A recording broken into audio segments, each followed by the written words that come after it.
cafenapolítica.com.br e a TV Cidade Livre de Brasília, agora canal 12 da NET, trazem hoje o ministro do Trabalho e Emprego, Dr. Manuel Dias. Para entrevistar o ministro, eu convidei o companheiro Beto Almeida, que é nosso diretor da TV Cidade Livre e também representante do Brasil da Telesul. Ministro, nossos cumprimentos e nossos agradecimentos por esta entrevista. O nosso tema é a questão do emprego, né? Nós vivemos hoje o Brasil, né? Diferentemente de outros países, das grandes potências, principalmente na Europa, o Brasil vive um momento assim virtuoso do emprego, né? Eu acho que nunca na história brasileira houve um índice de desemprego tão baixo, né? Que eu não sei, está na ordem de 6, 5%, uma hora oscila, outra hora fica mais baixo. De qualquer maneira, é quase uma situação de emprego total. Eu pergunto ao senhor, por que essa coisa de emprego, né, de ocupação, por que o Ministério tem sofrido tanta crítica ultimamente, justamente no momento em que todos nós deveríamos louvar essa situação e não de criticar? Eu queria cumprimentar o Beto, a ti, a todos os telespectadores, pela oportunidade que a gente tem de poder dar algumas explicações. Historicamente, o Ministério do Trabalho sempre foi muito criticado. Há por trás disso uma série de razões, algumas ideológicas, de fundo ideológico, porque desde a sua criação ele teve um papel fundamental na construção e na organização dos trabalhadores brasileiros. É necessário você dizer que quando Vargas criou o Ministério do Trabalho, para que os trabalhadores pudessem organizar seus sindicatos, o Exército tinha que acompanhá-los, porque senão não podiam se reunir. E aqui sempre foi um instrumento e um local de um grande debate. E por aqui passaram as figuras mais expressivas do trabalhismo brasileiro. O próprio presidente João Goulart foi ministro do Trabalho e o seu feito mais importante foi quando decretou, e na época era o ministro do Trabalho que fazia isso, decretou um aumento de 100% do salário mínimo para os trabalhadores brasileiros, o que gerou uma grande repercussão e uma reação. Aqui passaram tantos ilustres brasileiros e que permanentemente cuidaram da manutenção dos direitos trabalhistas, salvaguardando a lei mais importante que consolidou tudo, que foi a CLT, que comemoramos agora 70 anos. Enfim, e que propõe políticas que garantam os direitos dos trabalhadores. Por fim, aqui ainda esteve aqui o nosso presidente nacional, Carlos Lupe, que sofreu críticas enormes, mas sem sustentação nenhuma. Até hoje não se conseguiu comprovar nada. E agora é a minha vez. Eu sou a bola da vez aqui, representando, não a mim pessoalmente, que eu não tenho representação política pessoal para ser ministro, mas eu represento uma ideia. Eu sou portador de um compromisso partidário, ideológico, trabalhista, em que a nossa bancada... Só uma pergunta, o senhor acha, ministro, que o fato de o senhor ser brizolista e também o Lupe ser brizolista e terem sido justamente convocados pelo Brizola para sucedê-lo no partido, isso não tem muito a ver com essas críticas, porque o Brizola foi muito espezinhado, né? Totalmente. Vocês viram que a campanha feita contra o companheiro Brizola, desconstruíram o Brizola, né? Através daquelas campanhas contínuas, insistentes, né? Ele acabou a sua vida, do ponto de vista eleitoral, fragilizado, porque era um homem que tinha firmeza ideológica, tinha posições muito claras quanto ao modelo econômico que o Brasil devia adotar, quais as ações que o governo tinha que tomar para se construir um país justo, igual, democrático, socialista. E isso implica em resistências. E nós estamos agora, quem sou eu para reclamar, né? Se fizeram isso com Getúlio, mataram o Getúlio, depuseram e mataram o Jânio, depuseram tantos outros, agora eu vou reclamar? Não, eu estou aqui cumprindo uma tarefa. Agora, eu quero dizer o seguinte, eu tenho posições muito claras, eu tenho lado, eu estou ao lado dos trabalhadores, defendo totalmente as teses que o nosso partido sempre defendeu. Isso, o ter lado, não significa que eu não seja republicano. Aqui é um ministério de um governo e tem que ser republicano, tem que atender tanto empregadores. E a função é essa conciliação entre capital e trabalho, que é fascinante. Nós adotamos aqui um critério de diálogo, estamos dialogando, chamando todo mundo, discutindo com todo mundo, e a discussão avança sempre. Ainda ontem fizemos um grande seminário sobre a rotatividade. Aqui estiveram os melhores professores, melhores cabeças, melhores intelectuais, parlamentares, e discutimos a causa e buscamos propor soluções para essa rotatividade que é muito alta. Mas, voltando à questão que eu estava falando, de que eu não tenho nada, eles não vão encontrar nada na minha vida que possam dizer, não, o Manuel malversou o dinheiro público, na sua vida ele não usou devidamente o dinheiro público. Eu tenho 60 anos, quase 60 anos de vida política, é um patrimônio, a minha honra é essa. Minha família, meus filhos têm honra de mim, meus netos se honram. E ficam muito constrangidos quando ouvem críticas totalmente infundadas. Agora, ministro... Totalmente infundadas. Mas isso aí faz parte do processo, é o preço. Quando veio o golpe militar, nós fomos presos, caçados, demitidos. As pessoas ficavam, às vezes, revoltadas, outros ficavam tristes. Eu disse, companheiro, nós perdemos. Nós estávamos numa luta. Nós temos que aceitar. Perdemos, vamos aceitar e vamos lutar para recuperar, para provar no processo que nós tínhamos razão. Ministro Manoel Dias, agradecendo a oportunidade de entrevistá-lo, é uma honra para nós, da TV Cidade Livre. Eu queria lembrar que temos poucas oportunidades de entrevistar um homem com uma carga histórica dentro do trabalhismo, que é, para os trabalhadores, para o mundo do trabalho brasileiro, aquele instrumento que mais criou possibilidade de justiça, né, a CLT. E uma curiosidade que hoje, o dia que nós fazemos essa entrevista, é uma data histórica, assim como a trajetória que o senhor tem, é o 13 de março, há 50 anos atrás, era o comício da Central. Pois bem, a presença do trabalhismo dentro de um governo que tem como líder o PT, porque o próprio presidente Lula, que no começo tinha feito algumas críticas na sua trajetória ao Vargas, hoje já diz que o Vargas foi o maior presidente e trabalha para a preservação da CLT, organizou uma frente dentro do Congresso para preservar a CLT e para expandir os direitos quando, na Europa, os direitos trabalhistas estão sendo demolidos. Quais os comentários que o senhor faria sobre esse cenário?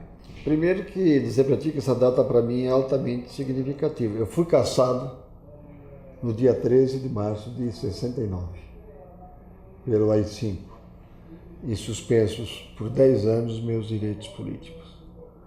E uma data importante que foi a data em que o presidente João Goulart fez o grande comício da Central do Brasil. Ele havia mandado ao Congresso Nacional, naquele ano, a proposta do governo em que estavam consubstanciadas todas as propostas das reformas de base. Reforma agrária, reforma urbana, educacional, todas. E elas são mais atualizadas hoje do que eram naquela época. Se você lê, né, e você já sabe disso, leram, o Leite Filho já tem trabalho nesse sentido, ela foi proposta e naquele dia ele fez e naquele mesmo dia, no palanque, quando ele, antes ou depois, não me lembro, ele assinou 2 importantes projetos. Um que desapropriava 20 quilômetros de todas as terras que margeavam BRs e órgãos públicos, propriedades públicas, para fim de reforma agrária. E assinou um projeto de lei para enviar ao Congresso que regulava a remessa de lucros para o estrangeiro. Então, eram medidas fortes que hoje nós sabemos que o próprio Estados Unidos, através do embaixador Lincoln, concordo abertamente, conspirava para derrubar o presidente João Goulart. E aquele foi o tiro fatal, né? Aí eles disseram, não, agora chega. Agora... Então, o trabalhismo no governo é um peso grande, até porque nós temos uma presidenta trabalhista.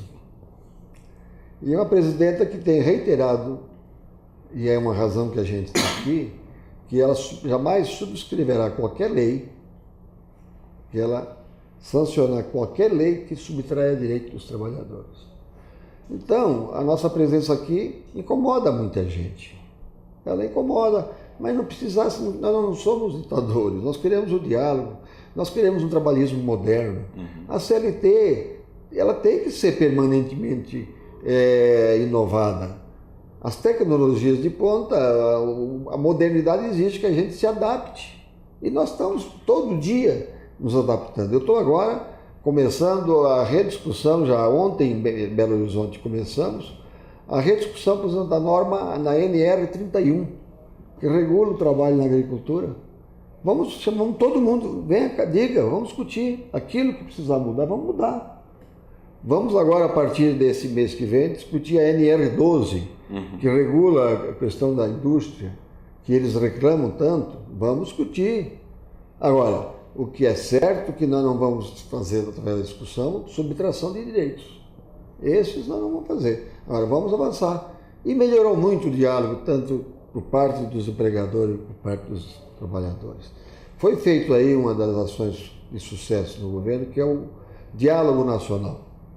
Reuniram-se o governo, as grandes empresas da construção civil pesada, os trabalhadores, e resolveram buscar soluções, porque são tão grandes as obras, são volumosas, que até é difícil o sindicato chegar lá para... Então, elegeram-se comissões de fábricas, eleitos pelos trabalhadores, que dialogam diretamente com o empregador, as condições de trabalho, a questão salarial, e mudou até a cultura. O trabalhador viu que é possível, pô, mas eu vou falar com o empregador aqui na minha. E o patrão viu que também que os trabalhadores não são pessoas civilizadas, cada um defendendo os seus direitos, a legítima democracia é o avanço, resultado desses debates. Então, a presença daqui de um partido trabalhista no Ministério do Trabalho, ela eu acho que é fundamental. Primeiro, a garantia de que não haverá retrocesso nos avanços dos direitos trabalhistas. Segundo, de que nós temos como Partido Trabalhista, não só aqui, como no mundo inteiro, os partidos trabalhistas têm sido os grandes dutos de negociação. O que é hoje a Austrália? Um país modelo. Resultado de quê? De negociação, promovida por quem? Por um primeiro-ministro trabalhista. Os grandes avanços que tiveram na Inglaterra foram resultados de governos trabalhistas.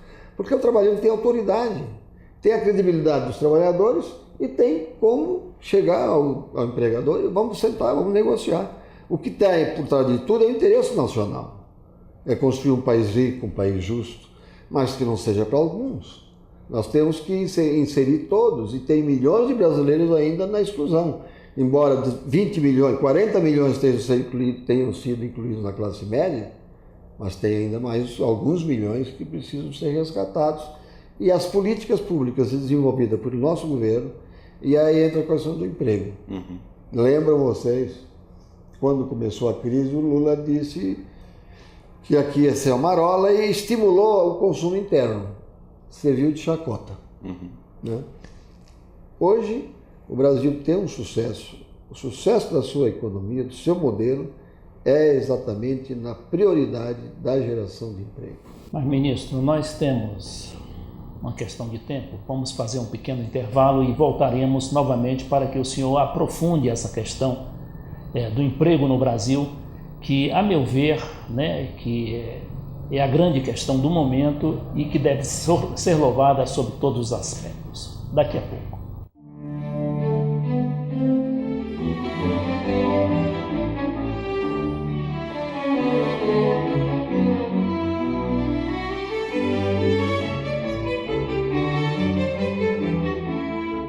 Segunda parte do cafénapolítica.com.br e TV Cidade Livre de Brasília com o ministro do Trabalho, Dr. Manuel Dias.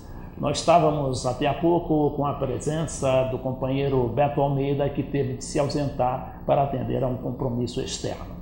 Então, ministro, nós estávamos comentando aí da questão do emprego no Brasil, né? Eu quero insistir nesse ponto porque o Brasil, em comparação aos outros países, né, principalmente da Europa, o Brasil vive uma situação assim de quase que superioridade em relação, por exemplo, à Espanha, né? Quando a gente vê na Espanha o índice de desemprego chega a quase 30%. Juventude 60%. Pois é, eu cheguei a ver na juventude, parece que 66%, eu não sei se esse índice é real, deve ser, porque não houve desmentir. Então, mas ao mesmo tempo, nós vivemos também uma agressão midiática, digamos assim, que está sustentando algumas guerras civis e ameaça trazer essas guerras civis para o nosso continente, que é o continente sul-americano. E aqui o exemplo mais palpável, mais visível, são as ameaças, né? Primeiro foi na Argentina, logo no final do ano passado, e agora na Venezuela. Eu pergunto ao senhor se essa campanha midiática que não queria, por exemplo, que o Lula fosse eleito, que a Dilma fosse eleita, ela terá condições, por exemplo, aqui no Brasil e no resto da América Latina, de revolver de tal maneira a política, de forma a voltar ao neoliberalismo, atrás do qual está a mídia, estão todos os setores, né? Porque a mídia é apenas um braço direito, né, desses setores poderosos, que são as multinacionais, os bancos, as altas finanças. Eu não acredito, né? Porque o momento que nós estamos vivendo é o melhor momento do país. Nunca o Brasil teve uma situação tão satisfatória, tão favorável com relação ao emprego. Nós estamos vivendo pleno emprego, 4,6%, uma variação de acordo com algum órgão. A realidade é que nós estamos vivendo quase o pleno emprego. E isso não é de agora, foi resultado de uma política que priorizou o emprego. Foi o pacto, por exemplo, do salário mínimo, que deu um aumento real acima da inflação de 74%. Foi a inclusão de 40 milhões ao longo dos 10 anos. 40 milhões de brasileiros foram incluídos na classe média, que representa dobrar o mercado de consumo brasileiro. São 36 milhões de pessoas que passaram a comer que não se alimentavam. Então são números impressionantes, né? E o mais importante disso tudo é que, além da geração desses 20 milhões de empregos nesses 10 anos, no governo da presidenta Dilma já foram criados 4 milhões e 511 mil novos empregos. É que, além da criação desses novos postos, teve um aumento real de salário. Em 10 anos foi 43,3% de aumento real. Então, o país está hoje com um mercado consumidor que absorve toda a nossa produção. Você vê que a ponta está lá consumindo. Dos itens que são levantados pelo CAGED, o que mais tem crescido é serviços. Serviço é emprego do futuro. Com a automação, com a inovação, diminui cada vez mais a necessidade do esforço físico do trabalhador e ele passa a exercer outras funções. E esse aumento real tem ocasionado esse sucesso. Batemos o ano passado recorde na produção de automóveis, recorde na produção agrícola, recorde na exportação de automóveis, mais de 16 bilhões. Mas se o senhor lê os jornais e vê a televisão, está tudo mal, né? Está tudo mal, está tudo mal. Não há torcida, mas é o seguinte, a gente até compreende pelo seguinte, porque essa política de integração latino-americana, que começou lá no início dos anos 2000, coincidiu mais ou menos com a chegada do Lula ao poder, do Kirchner na Argentina, né, do Chávez na Venezuela, do Evo Morales na Bolívia, ela permitiu suavizar o impacto das grandes crises econômicas. Mas, ao mesmo tempo, ela oriçou muito esses setores poderosos que financiam a mídia para justamente tentar sufocar essa experiência. Mas, pelo contrário, o que a gente tem observado é um certo avanço nessa integração e um certo avanço, como o senhor acaba de explicar. Apesar de todas as críticas, a indústria está crescendo, o emprego está crescendo. Aí você chega ao seguinte, você tem a imprensa, por exemplo, condenando o fato de o governo segurar os preços da gasolina. Olha só. Aí a gente vai ver, eles estão defendendo os interesses dos associados da Petrobras, né, dos minoritários, que são as grandes empresas multinacionais americanas, que querem justamente ganhar dinheiro, né, com isso. Pois é, a minha indagação é o seguinte, vocês, como gente do governo, vão ter realmente controle dessa situação, apesar de toda essa campanha violenta especificamente contra o Ministério, contra alguns setores, né, progressistas do governo Lula, do governo Dilma? Isso eu acho que está resolvido. Nos últimos 6 meses nós tivemos um crescimento permanente do emprego e consubstanciado, e todos os indicativos dizem que nós vamos continuar crescendo. Nós vamos gerar esse ano 1,5 milhão, 1.400.000 novos empregos, que é um número espetacular. O mundo desemprega 200 milhões de trabalhadores e nós estamos empregando e aumentando o salário. Então, o resultado econômico ele está garantido na medida que você vai ter mais investimentos enormes. Diziam que nós não acabaríamos os estádios, acabamos. Dizíamos que nós não acabaríamos os aeroportos. Os aeroportos serão inaugurados todos, porque nem todos os aeroportos foram programados para concluir agora só. Tem outros que têm segunda etapa, mas aquelas etapas previstas para inaugurar agora vão ser inauguradas. As obras de mobilidade urbana também. Essa onda toda também contra a Copa, não é? Toda a mídia contra a Copa, quer dizer, é contra o Brasil, contra tudo. A Copa não é do governo da presidenta Dilma, é o Brasil que está promovendo a Copa. O que está expondo, o que está exposto para o mundo todo é o Brasil.